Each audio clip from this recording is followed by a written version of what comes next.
नमस्कार दोस्तों, स्वागत है आप सभी का मेरे चैनल आध्यात्म विद रश्मि में। जैसा कि आप सभी जानते हैं कि कार्तिक मास शुरू हो चुका है। कार्तिक पूर्णिमा तक रहता है। इस महीने में पवित्र नदियों में ब्रह्म मुहूर्त में स्नान करने का बहुत अधिक महत्व है। घर की महिलाएं सुबह जल्दी उठकर स्नान करती हैं। कार्तिक स्नान कोई भी कर सकता है। इस महीने में तुलसी जी की विशेष रूप से पूजा अर्चना की जाती है। तुलसी जी के पौधे में सुबह और शाम दीप जलाकर तुलसी माता की कथा पढ़ी और सुनी जाती है। कार्तिक के महीने में जिस भी घर में तुलसी जी का पूजन होता हो या फिर तुलसी जी में दीपदान होता हो, उस घर पर सदा भगवान विष्णु और माँ लक्ष्मी जी की कृपा बनी रहती है। तो आज की इस वीडियो में आप सुनेंगे तुलसी माता की कथा और तुलसी माता की आरती। कार्तिक मास में सभी स्त्रियां तुलसी माता को सींचने जाती। तो कोई धन मांगती, कोई पुत्र मांगती, तो कोई अमर सुहाग मांगती। सब कोई तुलसी सींचकर आ जाती। पर एक बूढ़ी माई सवा पहर रात को उठती और सवा पहर दिन चढ़े तब तुलसी माता की पूजा करती और तुलसी माता को सींचकर कहा करती, हे तुलसी माता सत की दाता, मैं बेड़ला सींचू तेरा, तो कर निस्तारा मेरा। तुलसी माता बहू दीजिए, बेटी दीजिए, पोता दीजिए, लड्डू दीजिए, पीताम्बर की धोती दीजिए, गहना दीजिए, घी का घड़ा दीजिए, मीठा मीठा खीर और पूरी दीजिए, दाल भात का भोजन दीजिए, धन दौलत दीजिए, बेटा पोता को काम दीजिए, तुलसी को पत्ता दीजिए, मुंह में गंगा जल दीजिए, सूरज जी की साख दीजिए, जल यमुना की नीर दीजिए, ग्यारस को दिन दीजिए, मरू तो बैकुंठ में वास दीजिए, चंदन को दाग दीजिए और मरू तब आप श्री कृष्ण का कंधा दीजिए। हर हर करते बैकुंठ जावे, रोज ऐसा कहकर वह बूढ़ी माई वापस अपने घर को आ जाया करती। उस बूढ़ी माई की इतनी सारी बातें सुन सुनकर तुलसी माता सूखने लगी। तब एक दिन भगवान कृष्ण ने तुलसी माता से पूछा, आपको तो सभी स्त्रियां सींच कर जाती हैं और पूजा भी करती है, तब भी आप सूख रही है, ऐसा क्या हो गया? तब तुलसी माता ने कहा कि प्रभु, आप मेरे मन की बात तो मत पूछो। तो भगवान बोले कि अगर मैं नहीं पूछूंगा तो कौन पूछेगा? तब तुलसी माता ने भगवान से कहा कि प्रभु, एक बूढ़ी माई आती है और रोज इतनी सारी मन्नत मांगती है, पर मैं सभी मन्नतों को तो पूरा कर दूंगी, फिर भी मैं आपका कंधा कहाँ से उस बूढ़ी माई को दूंगी? तो भगवान बोले कि जैसा उसके नसीब में होगा वैसा ही होगा, आप सोचिए मत और हरे भरे होकर फलते फूलते रहिए। भगवान ने कहा कि जब वह मरेगी तब मौके पर मैं और आप दोनों ही कंधा दे देंगे। आप सुबह जब वह पूजा करने आए तब कह देना कि सब कुछ तुम्हें मिल जाएगा। कुछ दिनों के बाद वह बूढ़ी माई ठोकर खाकर रास्ते में गिरकर मर गई। पूरे गांव के सभी लोग आए और बूढ़ी माई को सभी लोग धर्मात्मा मानते थे। उसको तुलसी जी की डोकरी कहते थे। उसके परिवार में कोई नहीं था, इसलिए गांव वालों ने ही मिलकर उसका अंतिम संस्कार करने की योजना बनाई और उसे स्नान कराकर जब बैकुंठी पर बिठाने के लिए उसे उठाने लगे, तब तो वह इतनी भारी हो गई कि कोई उसे उठा ही नहीं पाया। लोग उसे देखकर तरह तरह की बातें करने लगे और कहने लगे, ये तो इतनी पूजा पाठ करती थी, हर समय माला फेरती थी, इसलिए ये इतनी भारी हो गई है। वहीं पूरे गांव में चर्चा होने लगी कि बूढ़ी माई कोई भक्ति नहीं करती थी, ये तो छल कपट करती थी।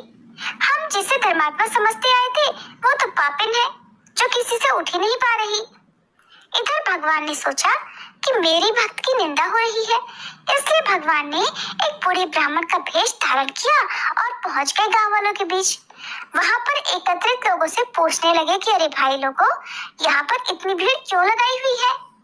तब लोग कहने लगे, ये देख लो, बूढ़ी माई मर गई है और ये पापिन थी जिससे वो किसी से उठ नहीं रही, सब उठा उठा कर उसे थक गए हैं।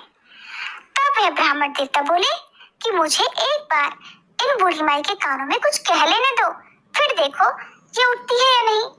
तो सभी लोगों ने कहा, हम तो प्रयास करके थक चुके, आप भी प्रयास करके देख लीजिए। तब भगवान ने उस बूढ़ी माई के कानों में कहा, हे बूढ़ी माई, देखो मैं आ गया। और जो बूढ़ी माई पूजा करते समय शब्द कहती थी, वो शब्द उसके कानों में भगवान कहने लगे, तू बिड़ला सींचे मेरा, मैं करूं निस्तार तेरा। बूढ़ी माई बहू ले, बेटी ले, पोता ले, लटू ले, पीताम्बर की धोती ले, गहना ले, घी का घड़ा ले, मीठा मीठा खीर और पूड़ी ले, दाल भात का भोजन ले, धन दौलत ले, बेटा पोता को काम ले, तुलसी को पत्ता ले, मुंह में गंगा जल ले, 11 को दिन ले, चंदन को दाग ले, और ये ले श्री कृष्ण का कांधा भी ले। इतना सुनते ही बूढ़ी माई तो बिल्कुल हल्की हो गई। तब भगवान बोले, आओ भाई लोगों, और बूढ़ी माई को उठा लो। भगवान ने भी हाथ लगाया और बूढ़ी माई उठ गई। सबको खूब आश्चर्य हुआ। फिर तो बूढ़ी माई को खूब धूमधाम से ले जाया गया और भगवान उसे अपने कंधे पर लेकर गए, क्योंकि बूढ़ी माई को कंधा देने के लिए स्वयं भगवान आए थे, जिससे उसे मुक्ति मिल गई और वह वैकुंठ में चली गई। सभी लोग देखते रह गए। सभी लोगों ने देखा कि वह ब्राह्मण घाट तक तो साथ ही आया था, लेकिन अब दिखाई नहीं दे रहा, जिससे लोगों को समझ में आ गया कि हो ना हो वह ब्राह्मण और कोई नहीं, साक्षात भगवान ही थे। हे तुलसी माता, जैसे आपने उस बूढ़ी माई को मुक्ति कराई, ठीक वैसे ही उसी तरह सबकी मुक्ति कराना, सबको भगवान का ही कंधा मिले और सबको वैकुंठ लोक की प्राप्ति हो। प्रेम से बोलिए तुलसी माता की जय, श्री कृष्ण भगवान की जय। ये थी आज की कथा। आइए अब करते हैं तुलसी माता की आरती।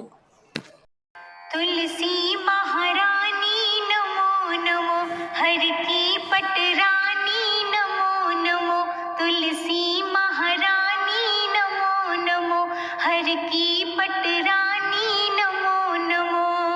धन्य तुलसी पूर्ण तप कीनो, शाली ग्राम बनी पटरानी नमो नमो, तुलसी महारानी नमो नमो।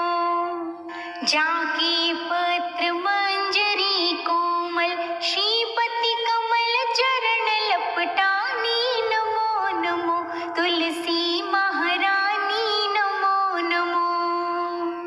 कौन से महीने में बोई रानी तुलसा, कौन से महीने हुई हरियाली नमो नमो, तुलसी महारानी नमो नमो। कौन से महीने में हुई तेरी पूजा, कौन से महीने हुई पटरानी नमो नमो, तुलसी महारानी नमो नमो। आषाढ़ मास में बोई रानी तुलसा, सावन मास हुई हरियाली नमो नमो, तुलसी महारानी नमो नमो।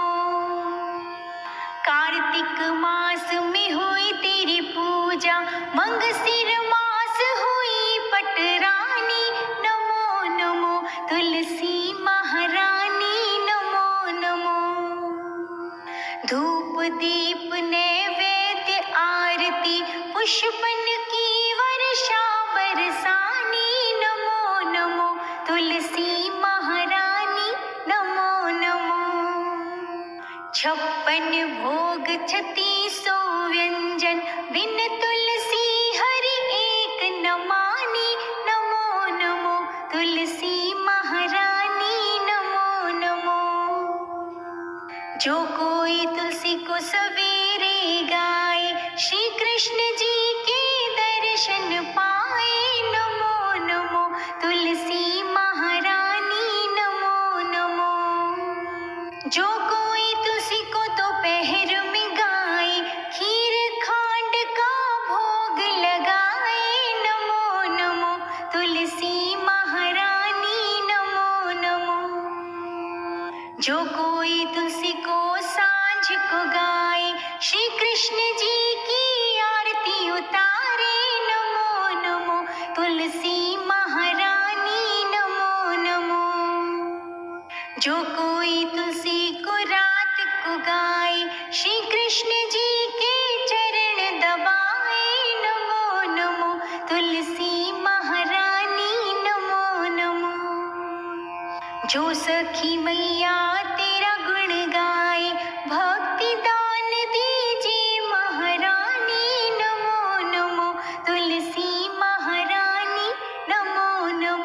हरि की पटरानी नमो नमो, तुलसी महारानी नमो नमो। बोलिए तुलसी मैया की जय। अगर आपको कथा अच्छी लगी हो तो मेरे चैनल को लाइक एंड सब्सक्राइब करना न भूलें। धन्यवाद।